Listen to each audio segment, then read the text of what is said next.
ევროპარლამენტმა და ევროსაბჭომ შავი ზღვის წყალქვეშა კაბელის პროექტს ორმხრივი ინტერესის პროექტის სტატუსი მიანიჭა. აღნიშნული სტატუსის მინიჭების შემდეგ შავი ზღვის წყალქვეშა კაბელის პროექტი ექცევა ევროკავშირის ენერგეტიკული კანონმდებლობის ქვეშ, რაც გულისხმობს, რომ შესწავლისა და მშენებლობის ნებართვის მისაღებად პროექტი გამარტივებული პროცედურებით ისარგებლებს. ამასთან ორმხრივი ინტერესის პროექტის სტატუსის მიღება ბიზნეს და საინვესტიციო მოდელის ჩამოყალიბების კუთხით უაღრესად მნიშვნელოვანი რეპუტაციული ბენეფიტია.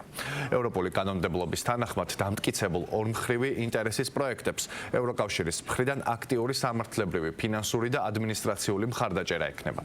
შავი ზღვის წყალქვეშა კაბელის პროექტი ითვალისწინებს ციფრული და წყალქვეშა მაღალი ძაბვის გადამცემი ქსელის მოწყობას, რომელმაც ერთმანეთთან უნდა დააკავშიროს საქართველოსა და ევროპის ელექტროენერგეტიკული სისტემები.